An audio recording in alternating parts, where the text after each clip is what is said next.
The hardest part about it was actually chewing it all. So I would just put it into a blender, blend it all up, and just drink chicken.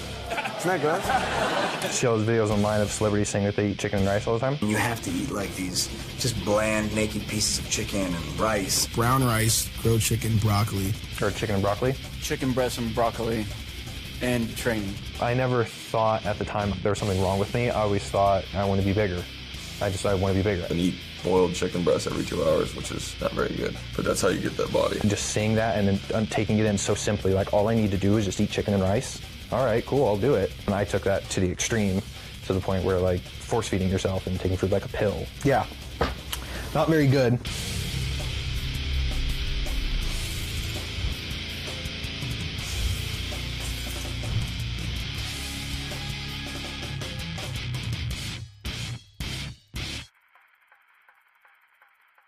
When it comes to eating disorders, we usually think about girls and women. It's something we see in pop culture all the time.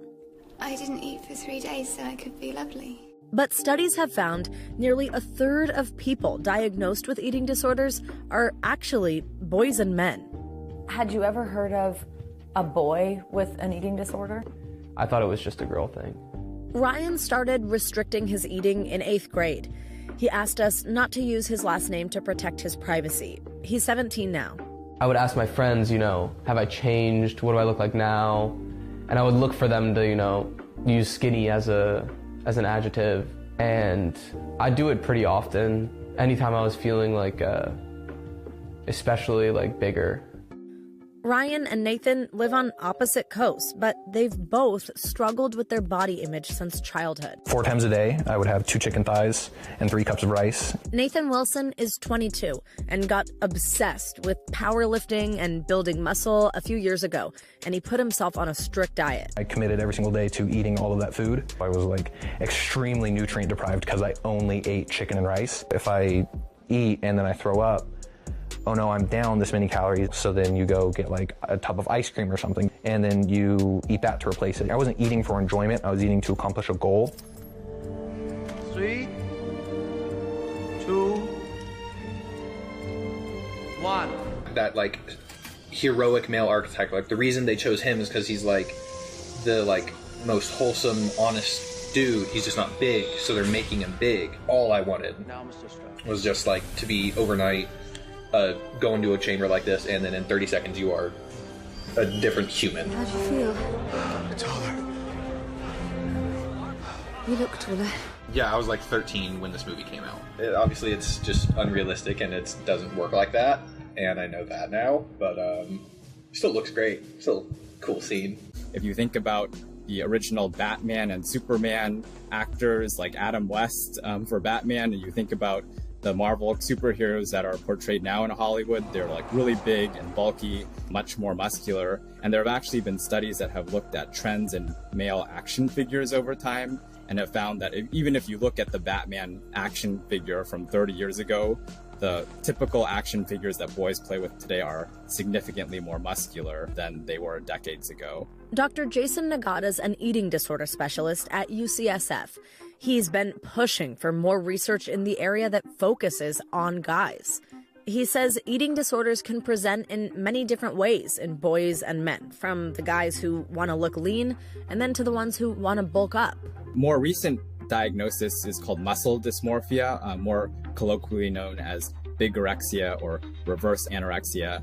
And that's when somebody is trying to become big or bulk up, and they may actually view themselves as being puny or tiny, even if they objectively are muscular or large. The body dysmorphia one, you get out of the shower and you spend a couple minutes going through all your poses and like looking at everything like, oh, do my shoulders look bigger yet? Nah. And it's like, oh, does my back look, oh no. And I don't want to say that I've struggled with something that I haven't been diagnosed with. But for years, I stand in the mirror and I look at myself longer, and then I go through poses. I always try to go to the gym, and I'll go in the locker room, wait for no one to be there, and I'll take my shirt off and I'll look at myself, see what I look like with the pump, see if I look any better. And it's an obsession. It would be hard for me to say I had an eating disorder, but I definitely had something in my brain that was like telling me I needed to do this in an unhealthy way. When did you think, okay, maybe it can apply to boys too, to me. Wouldn't be until I started treatment, and they diagnosed me with it. They put me in a house with people who also had one. I don't think it was until then that I even realized there were other boys who had this issue.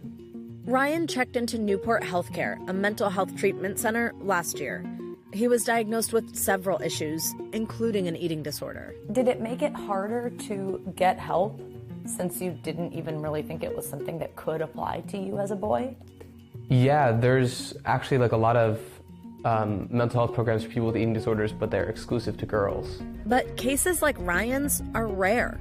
Male patients are severely underdiagnosed when it comes to eating disorders. One issue with the misdiagnosis or underdiagnosis of boys is that 99% of the research up until now has focused on female samples. Up until 2020, you had to miss at least 3 periods to be diagnosed with anorexia nervosa. I think that because of the stereotype that eating disorders primarily affect girls and women, the boys that we typically see have been suffering for months, if not years, and they have delays in diagnosis and treatment. So actually half of the boys that we see in our clinic are sick enough that they actually have to be hospitalized when we see them. What age is this? 8th grade, so I would have been 13. And how are you doing at this point? At this point, I was doing wrestling, so I was thinking about eating every day, every meal pretty much, before and after. Either like guilt or, dreading a meal. Like that's when I started to restrict, was around 8th grade. And then this here is when? Freshman year. So what about would you say is the time difference between these two? Probably almost exactly a year. A year. Wow. Yeah. You're a lot thinner. Yeah. Do you see that now? Yeah, I mean now I can see it, but in the moment I felt like I looked like that even when I was like that. Unfortunately, over 10% of young men with eating disorders will eventually die from the condition, and so it's extremely important that we identify them early and get them treatment. Ryan completed a 60-day inpatient program last May. As a young boy, you want to be really masculine, and you don't want to show any weakness. But really what makes you strong is realizing your own weaknesses and fighting them. And if that has to be eating, you have to recognize it first, and then you have to fight it, rather than let it consume you. I myself, I just did want to be bigger, and I felt small a lot, even at times when people were telling me that I'm big, and even at times when I was, lifting the most amount of weight that I could, and all these things, I still felt small. I do feel like I'm in a better place. One, therapy helped. I dealt with like a lot of those like kind of mental issues that I think were behind what I was dealing with. And now I'm at a point where I like my diet. I enjoy what I eat. I feel good. All the like cues to me that I'm okay are there. I have good sleep. My skin is clear, but I still feel small. I'll probably over the next year, like the course of this year, I'll probably try to gain weight and get at least a 200-pound marker. Still something in there I still feel like I have to be big a little bit. I